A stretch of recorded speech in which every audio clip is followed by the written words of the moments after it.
여절 말씀으로 사도행전 20장 31절을 같이 읽겠습니다. 시작. 그러므로 여러분이 일깨어 내가 3년이나 밤낮 쉬지 않고 눈물로 각 사람을 훈계하던 것을 기억하라.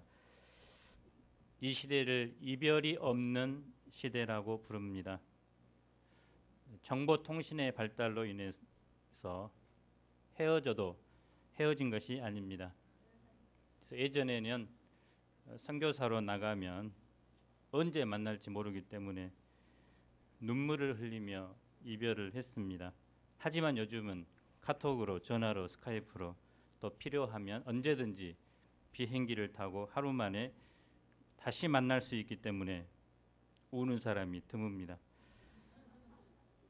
심지어 선교사님들이 너무나 자주 왔다 갔다 하니까 오면 왔나 보다, 가면 갔나 보다 하기도 합니다. 군대를 가더라도 요즘은 밴드를 만들어서 수시로 부모님들이 아들의 상황을 볼 수 있습니다. 우리 준이와 요셉도 벌써 이제 또 왔다고 지금 너무 자주 온다고 합니다. 그래서 우리는 쉽게 만나고 쉽게 헤어집니다. 이별의 애틋함과 그리움을 상실해 버렸습니다. 오늘 본문에는 아름다운 이별, 또 눈물이 있는 이별이 나옵니다. 그러나 이런 아름다운 이별이 있기까지는 목자 바울과 에베소 장로들 간의 뜨거운 사랑의 이야기가 있었습니다. 우리는 오늘 말씀을 통해서 에베소를 개척한 바울의 삶을 통해서 목자란 어떤 존재이며 또 어떻게 사는 것인가 배웁니다. 그래서 바울의 목자 생활을 보면 너무나 부끄러워서 염치가 없게 됩니다. 그러나 우리가 그런 목자다운 목자가 되기 위해서 오늘 말씀을 통해서 큰 교훈으로 삼을 수 있기를 간절히 기도합니다. 제1부 에베소에서 드로아까지 1절로 16절입니다. 바울 일행은 에베소를 떠나 마게도냐와 아가야 지방을 돌아 밀레도까지 오게 되는데요. 저자는 이 부분을 아주 간략하게 기록합니다. 사실은 이 기간 중요한 사건들이 있었습니다. 2차 전도 여행 후 고린도 교회에 여러 가지 문제가 발생했는데 바울은 장문의 편지를 보내서 문제를 해결하고자 했습니다. 바울이 편지를 보낸 후 고린도에 직접 도착했을 때는 모든 문제가 잘 해결되어 교회에는 안정을 찾았습니다. 그래서 그는 이곳에서 석 달 동안 머물면서 그 유명한 로마서를 집필합니다. 그 후 그는 수리아로 가고자 했지만 유대인들이 배에서 자기를 죽이려고 공모했기 때문에 다시 마게도냐로 육로를 통해 돌아가고자 합니다. 바울 일행은 드디어 드로아에 머물게 됩니다. 7절을 보십시오. 그 주간의 첫날에 바울과 드로아 성도들은 떡을 떼기 위해 모였습니다. 이 떡을 떼는 것은 성찬식 또는 애찬을 가리킵니다. 초대 교회에서는 주일에 함께 모여서 떡을 떼면서 예수님의 죽으심 또 부활을 기념했습니다. 바울은 다음 날 이제 월요일 날 떠나야 했기 때문에 그들과의 마지막 밤이 너무나 아쉬워서 말씀 강론에 온통 쏟았습니다. 바울의 타고난 열심, 또 아직도 풀어서 설명해 줘야 할 수많은 말씀들이 남아있다는 사실, 또 내일 떠나면 언제 다시 올지 모른다는 생각이 겹쳐서 밤늦도록 말씀을 전했습니다. 그런데 이때 예기치 않은 한 사건이 발생합니다. 사건의 발단은 바울의 설교가 너무나 길었다는 것입니다. 1시간, 2시간, 4시간, 6시간. 설교가 아무리 길어도 몸이 피곤하거나 졸리지 않는다면 전혀 문제가 될 수 없지만 청년 유두고는 도저히 통제할 수 없는 깊은 잠의 수렁에 빠지게 됩니다. 처음에는 안 자려고 안간힘을 견뎠지만 바울의 설교가 엄청나게 길어지면서 더 이상 감당할 수 없었습니다. 유두고는 졸다가 우리와 같은 3층에서 떨어져서 즉사합니다. 그래서 말씀을 듣는 은혜로운 자리에서 사람이 죽는 끔찍한 일이 벌어집니다. 큰 낭패입니다. 바울은 하던 설교를 중단하고 유두고가 있는 곳으로 급히 달려가서 그 위에 엎드려 그를 껴안았습니다. 그리고 떠들지 말라, 생명이 그에게 있다라고 말합니다. 바울은 이 청년이 살아난 것을 확인한 후에 또다시 올라가서 이제 제자들과 떡을 뗀 후에 오랫동안 날이 새기까지 교제를 합니다. 그들이 모인 날은 예수님이 부활하신 주일이었습니다. 그런데 실제로 죽은 청년이 살아나는 기적을 경험함으로 그들은 성만찬을 나누면서 더욱 의미 있는 부활을 경험했습니다. 바울은 제자들과 함께 주님의 이런 부활의 권능, 또 그를 믿는 신앙에 대해 밤새도록 이야기했습니다. 그리고 새벽에 그곳을 떠납니다. 12절을 보십시오. 사람들이 살아난 청년을 데리고 가서 적지 않게 위로를 받았더라. 그래서 드로아의 사람들은 이 살아난 청년을 데리고 가서 큰 위로를 받았습니다. 제2부 바울의 고별 설교 17절로 38절입니다. 바울은 드디어 밀레도에 도착하는데요. 바울은 이때 에베소로 사람을 보내어 장로들을 초청했습니다. 본문의 이 설교는 바울의 고별 설교로 알려져 있는데 크게 세 부분으로 나누어 있습니다. 첫 번째 부분은 에베소에서 행한 자기의 사역을 회상하는 부분입니다. 두 번째 부분은 장차 받을 고난을 이야기하면서 현재 자신의 각오를 피력하는 부분입니다. 또 마지막 부분은 에베소 교회를 맡은 장로들, 즉 목자들에게 경고와 부탁의 말을 하는 부분입니다.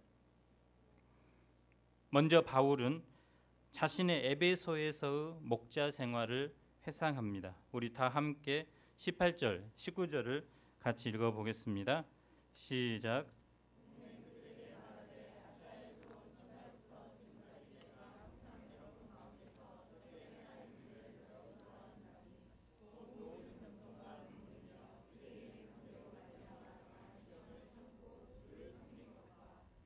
오메, 이거 감탄사가 아니라 장로들이 오자마자 바울이 입을 열어서 설교를 했다는 것입니다.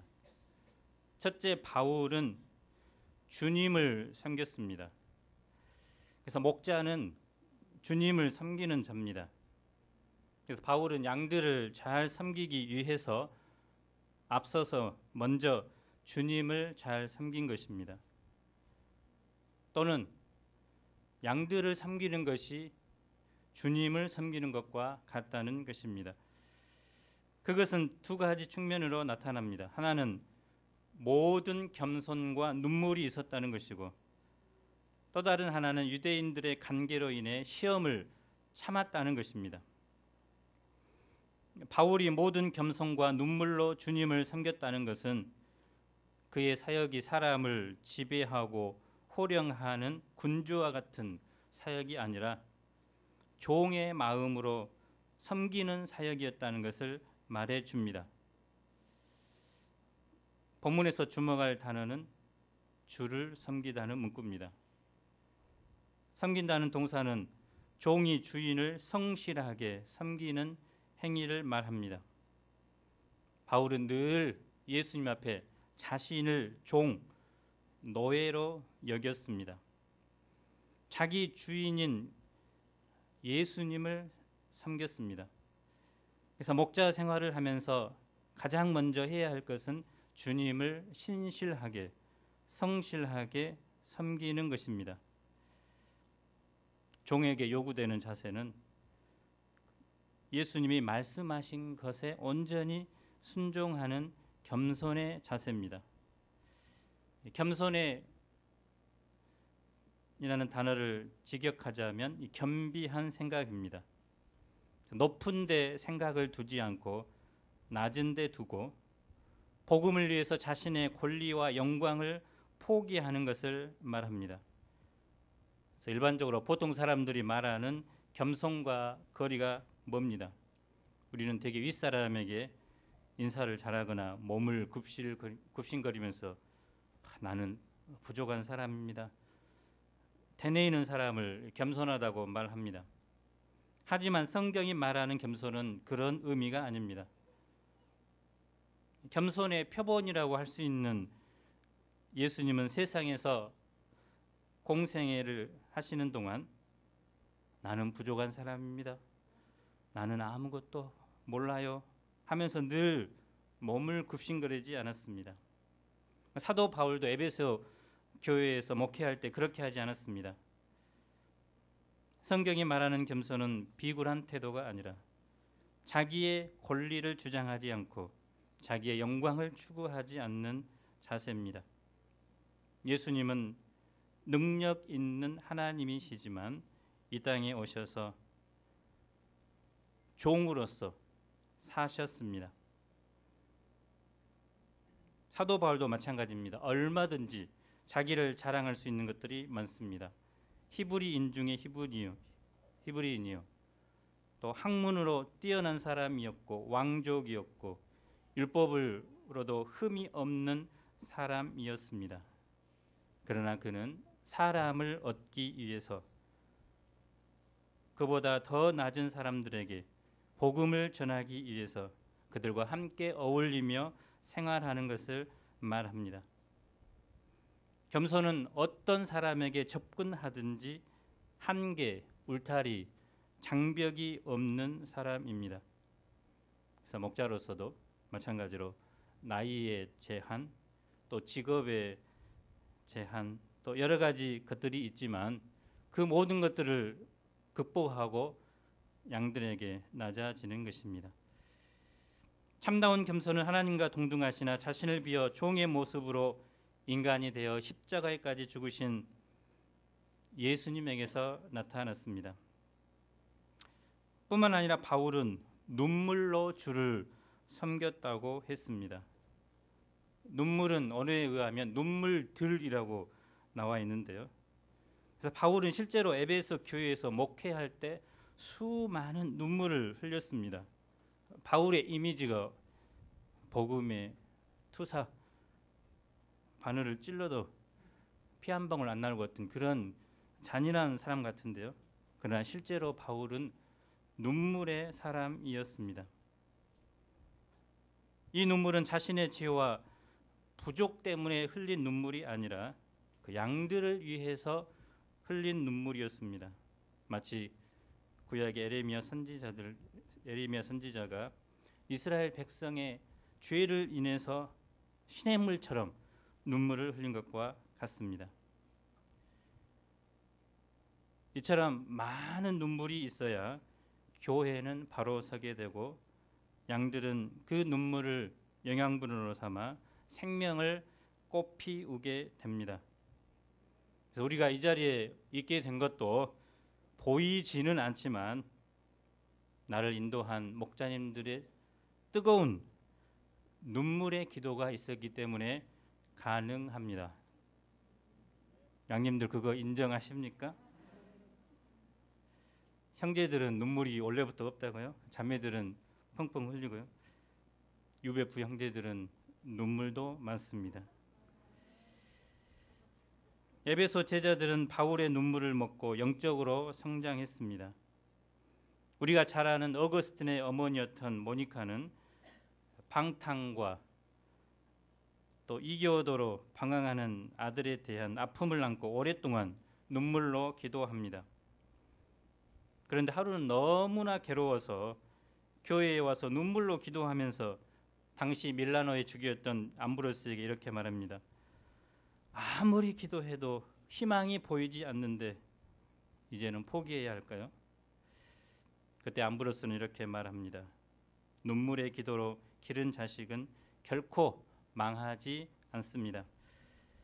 암브로스의 말대로 그녀의 눈물의 기도는 하나님을 감동시킬 뿐만 아니라 자식의 마음을 감동시켰습니다.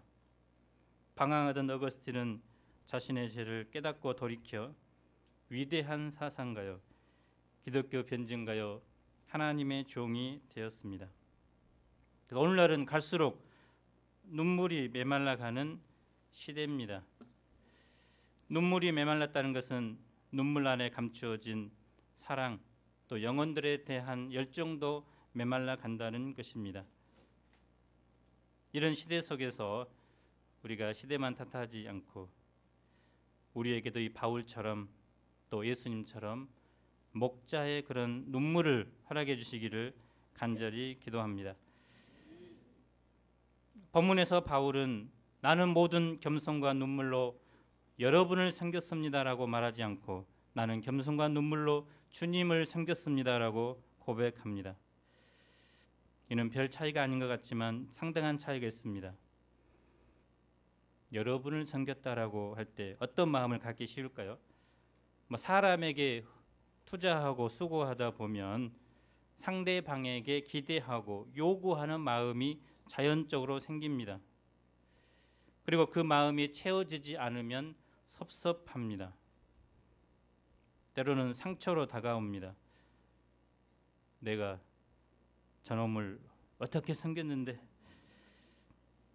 내가 섬기고 수고한 것에 대해서 손해 심정이 들어옵니다. 우리 부모님들도 가끔 그런 말을 하죠. 내가 네를 어떻게 길렀는데 네가 나한테 그럴 수 있어? 배신감과 서운한 마음을 표현합니다. 바울이 겸손과 눈물로 도운 사람들 중에도 바울을 떠나거나 심지어 배신하거나 공격한 사람들도 많았을 것입니다. 바울도 사람들에게 받은 상처 때문에 절망하거나 더 이상 사람이라는 존재를 돕고 싶지 않은 마음을 가질 수 있었습니다.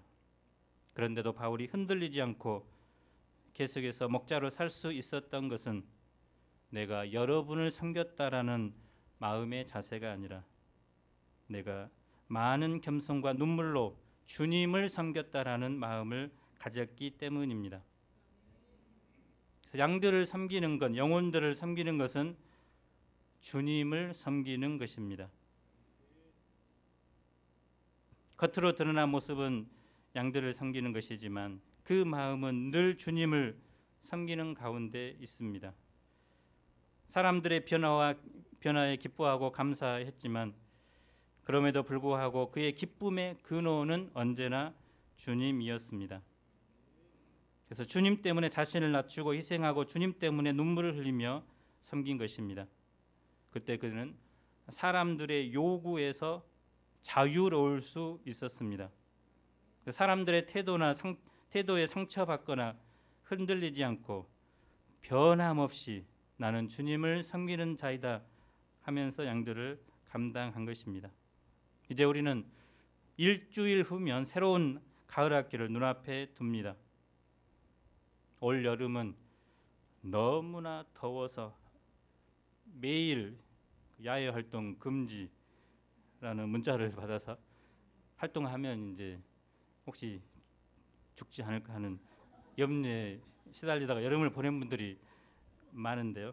근데 이번 주에 이제 한풀 꺾였습니다. 느껴지죠? 아직도 안 느껴집니까? 지난 봄학기에 우리에게 보내준 또 맡겨주신 양들을 섬겼습니다. 또 어떤 분들은 우리에게 위로를 주었지만 또 어떤 분들은 지치게 하고 낙심하게 하기도 했습니다. 여름수양을 계기로 작별을 구하는 사람들도 있었습니다. 하지만 우리가 가을 학기를 시작하면서 또다시 겸손과 눈물로 주님을 섬긴다라는 마음의 각오로 양들을 섬길 수 있기를 기도합니다. 둘째, 바울은 말씀을 가르쳤습니다. 이 말은 목자는 말씀을 가르치는 존재라는 것입니다. 특히 유익한 것은 무엇이든지 공중 앞에서나 각 집에서나 거리낌이 없이 가르쳤습니다. 바울은 복음을 전할 때 직업적으로 예배 시간이나 정규적인 모임 시간에만 가르친 것이 아니라 공중 앞에서나 각 집에서, 즉 시간과 장소를 가리지 않고 가르쳤습니다. 참된 가르침 교육은 공적으로 이루어지는 교실 교육만이 아니라 길에서나 집에서나 어디든지 이루어지는 전천후 교육, 전방위 교육이 되어야 합니다. 직업적인 목자는 근무 시간과 장소를 엄격하게 구별하지만, 그래서 양을 1대1 하다가 6시가 되면 끝 하고 구별하지만, 참된 목자는 자기에게 닥치는 모든 시간과 장소를 복음을 전하는 기회로 활용합니다. 더구나 바울은 사람들에게 유익을 주는 말씀은 거리낌이 없이 가르쳤습니다. 거리끼다는 것은 후퇴하다, 회피하다, 두려워서 어떤 것에 대해 침묵하다는 의미인데요. 바울은 양들에게 유익한 것이라면 거리낌 없이 말씀을 전했습니다. 침묵하지 않고 담대하게 전했다는 것입니다. 되게 사람에게 유익한 것은 듣기에 좋게 들리는 것이 별로 없습니다. 대부분 유익한 것들은 말하거나 가르치기에 부담스럽습니다. 그래서 옛말에도 몸에 좋은 약은 입에 쓰다라는 말이 있죠. 단 것, 먹기에 부담 없는 것, 듣기 좋은 말, 은혜와 축복의 말, 이런 것들은 얼마든지 권하기도 좋고 전하기도 쉽지만 우리 몸과 영혼에 유익한 것들은 대부분 듣고 권하기에 부담스러운 것이 많습니다. 그럼에도 불구하고 바울은 양들에게 유익한 것은 거리낌이 없이 가르쳤습니다. 어떤 것도 빼거나 감추거나 숨기지 않고 전했습니다. 그 가르침의 핵심이 무엇이었을까요?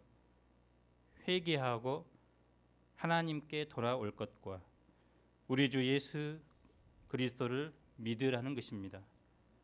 회개와 믿음입니다. 여기에는 유대인과 헬라인의 구별이 없습니다. 누구든지 동일하게 회개와 믿음을 통해서 구원을 받습니다.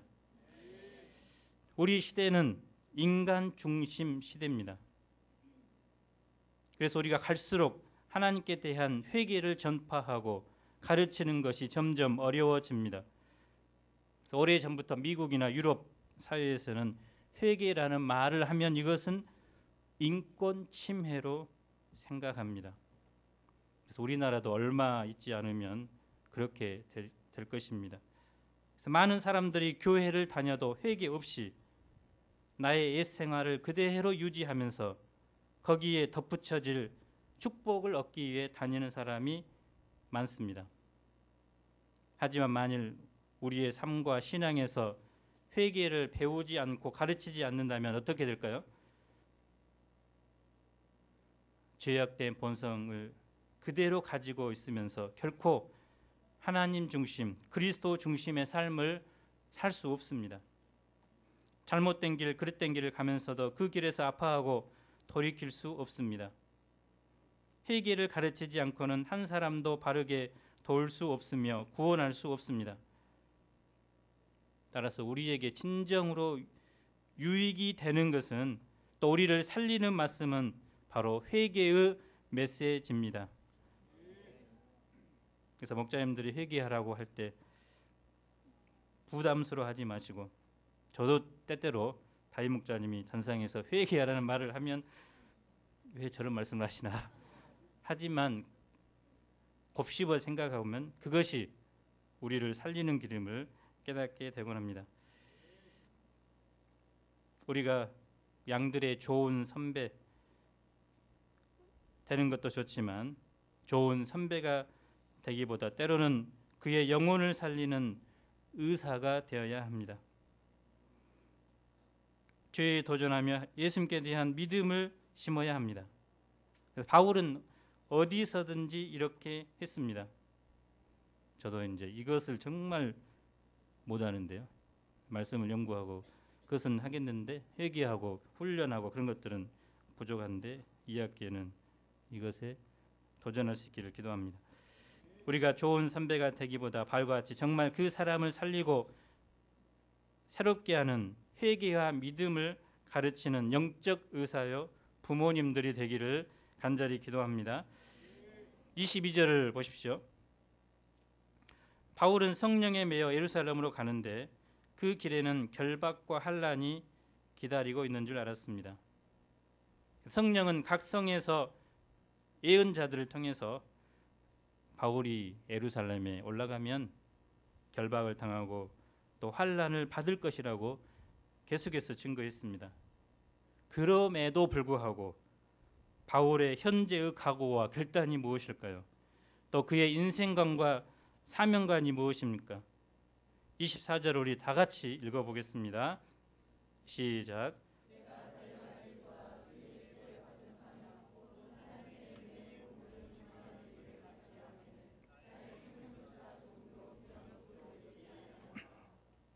여러분에게 가장 소중한 것이 무엇입니까? 사랑이고 명예고 물질, 또 자신의 소중한 꿈, 이런 것들도 중요하죠. 그러나 목숨을 잃어버린다면 이런 것들은 아무 소용이 없습니다. 그래서 예수님은 만일 온 천하를 얻고도 자기 목숨을 잃으면 무엇이 유익하리요? 사람이 무엇을 주고 자기 목숨과 바꾸겠느냐고 말씀하셨습니다. 사람에게 있어서 이 생명보다 더 귀한 것은 없습니다. 그런데 바울에게 있어서 그 생명보다 더 귀한 것이 있었습니다. 그것은 무엇입니까? 사명이었습니다. 사명이 왜 생명보다 귀합니까? 사명도 여러 가지가 있죠.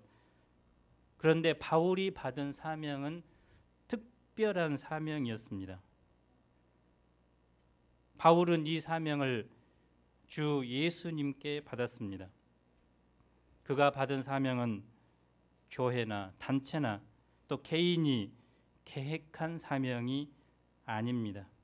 예수님께로부터 직접 너의 삶을 통해 이루라고 주신 사명입니다.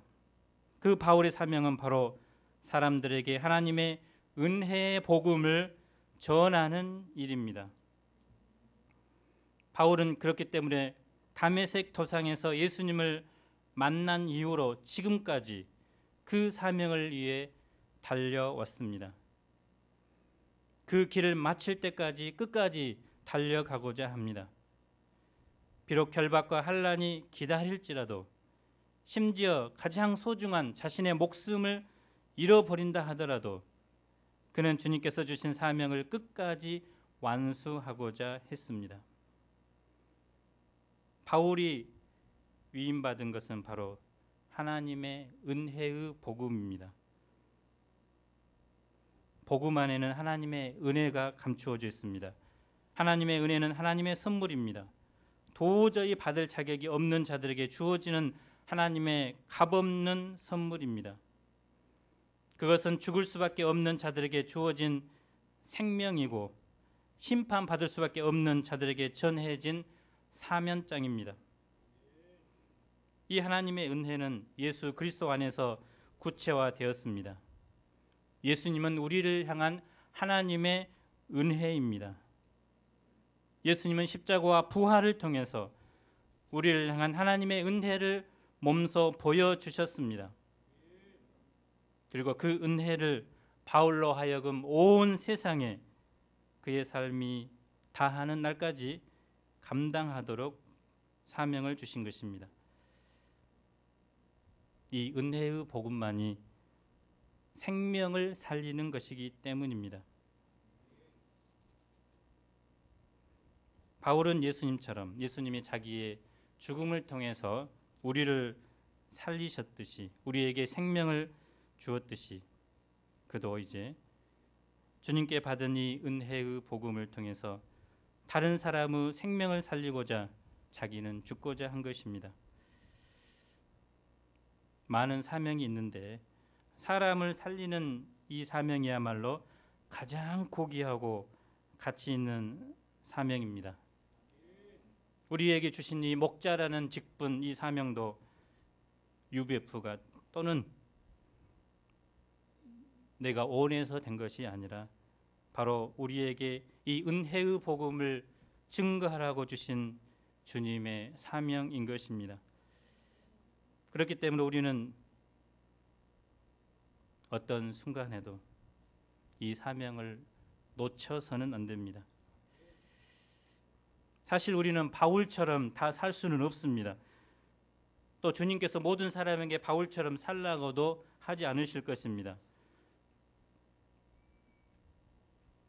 그러나 주님께서 내게 주신 그 사명을 발견했다면 그 사명은 바로 나의 생명보다 더 소중하다는 것을 알아야 합니다. 내게 사명이 없다면 우리의 생명은 그야말로 한평생을 살기 위한 고깃덩어리와 같을 수도 있습니다. 좀 더 잘 먹고 잘 살기 위해서 몸부림치는 하루살이와 같습니다. 그렇게 살다가 어느 순간 내가 왜 살지 하는 허무에 빠져버립니다. 그러나 예수님께로부터 직접 받은 이 고귀한 사명을 가장 귀한 것으로 여기고 그럴 때 우리는 우리가 왜 살아야 하는지 어떻게 살아야 할지 분명해집니다. 비록 이 사명인의 삶이 힘들고 고통스러울 때도 있지만 이것은 우리의 전 인생을 투자해도 아깝지 않은 것입니다. 우리가 새로운 학기를 시작하면서 예수님께서 내게 직접 주신 이 목자라는 위대한 직분과 사명, 이 하나님의 은혜의 복음을 증거하는 사명을 감당하는 것을 통해 나와 같은 다른 생명을 구원하는 역사에 우리가 쓰임 받을 수 있기를 기도합니다. 바울은 이제 마지막으로 에베소 교회를 맡은 목자들에게 경고와 부탁의 말을 합니다. 28절을 다 함께 읽어보겠습니다. 시작.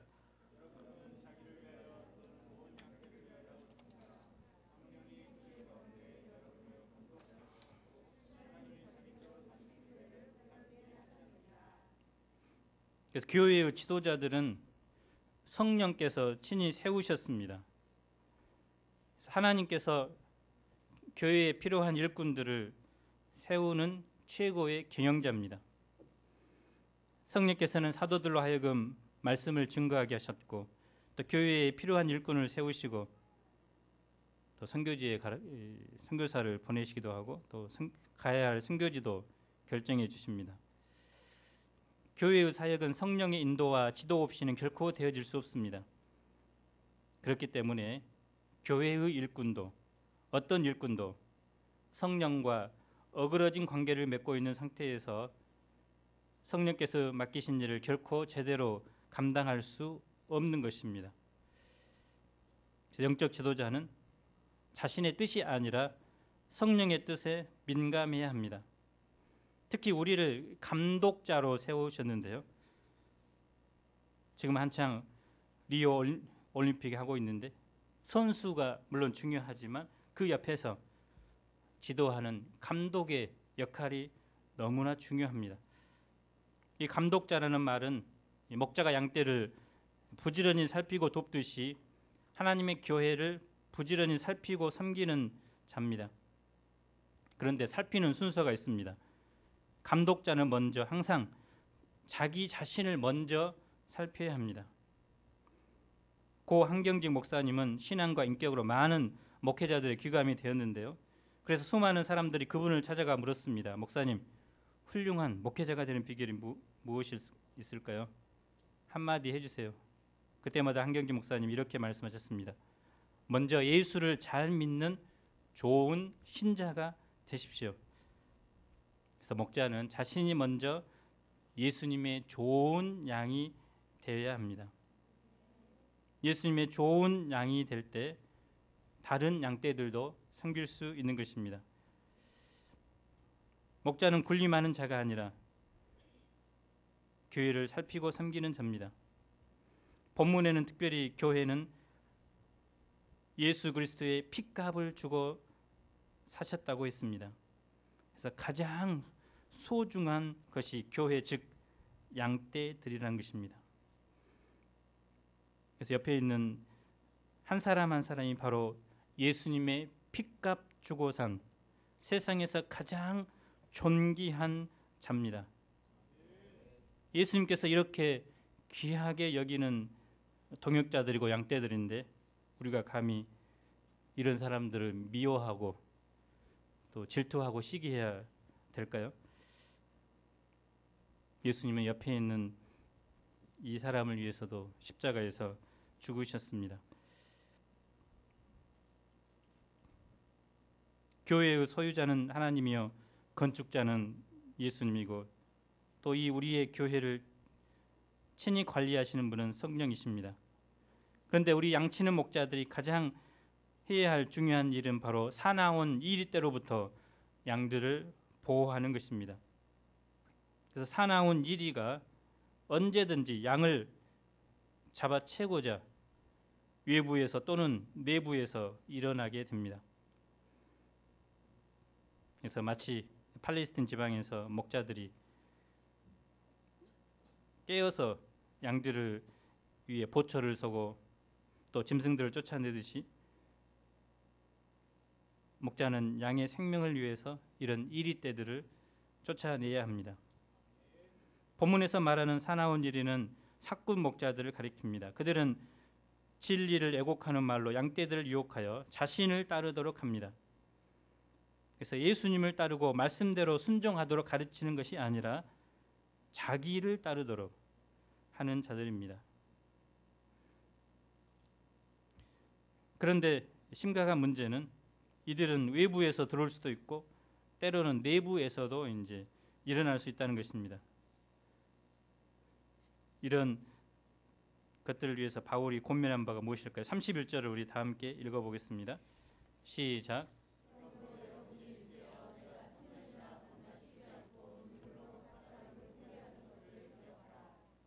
그래서 에베소의 장로들은 늘 깨어 있어야 합니다. 우리도 늘 깨어 있어야 합니다. 그래서 바울은 이 점에서 본을 보여주었습니다. 3년간이나 밤낮 쉬지 않고 눈물로 각 사람을 훈계했습니다.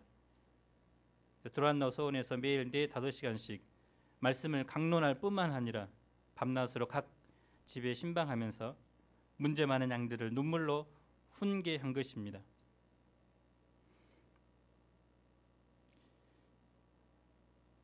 양들도 우리가 섬기다 보면 말씀 공부할 때는 변화된 것 같았는데 밖에 나갔다 오면 온갖 그 세상의 때들을 다시 붙이고 돌아오곤 합니다. 그래서 그들이 진리 어긋난 길을 갈 때마다 그들을 바로잡기 위해서 바울은 헌신적인 수고를 했습니다. 죄의 더러움에 빠진 그들을 회개시키기 위해서 눈물의 호소를 하곤 했습니다. 그래서 양들도 이 목자의 눈물을 보고 죄를 돌이키고 돌아오곤 했습니다.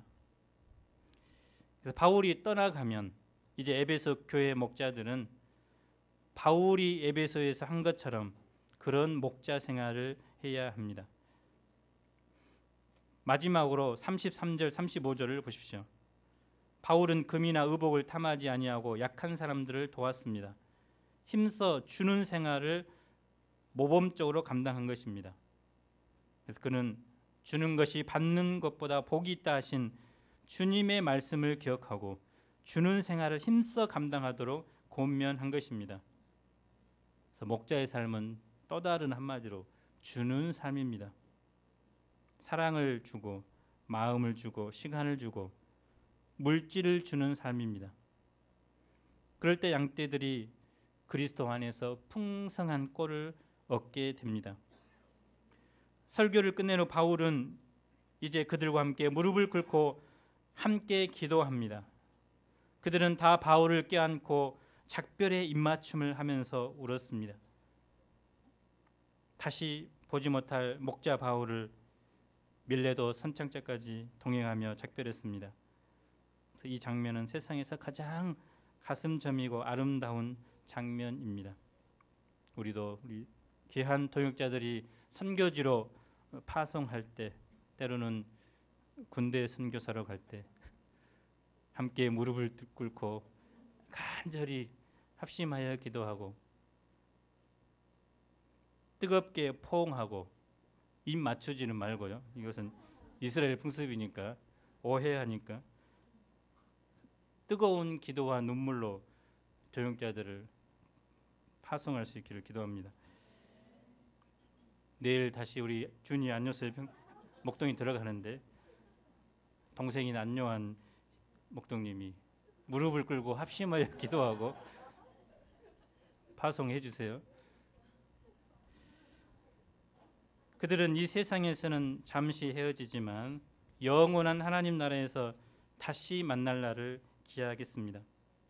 결론적으로 우리는 감동적인 사도 바울의 밀레도 고별 메시지를 들었습니다. 그의 설교를 통해서 우리는 목자가 무엇을 하는 사람이고 어떻게 목자 생활을 하는지 배우게 됩니다.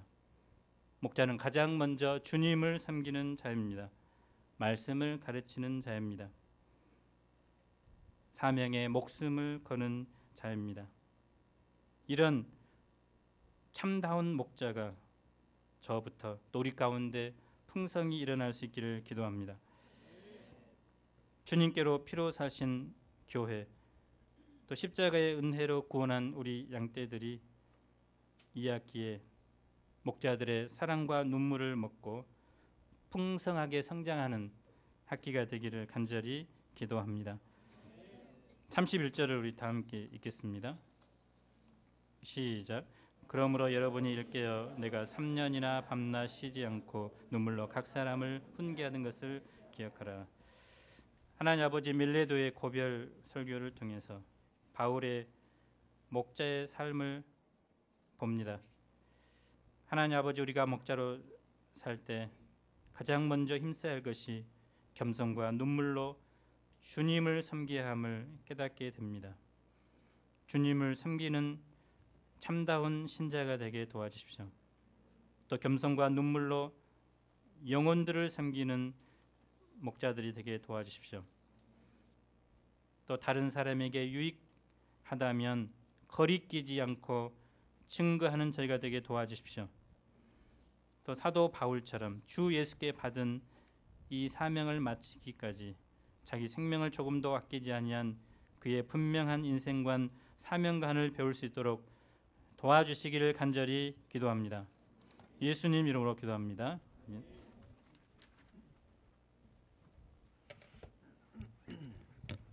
모두 일어나서 찬송 455장 부르시겠습니다.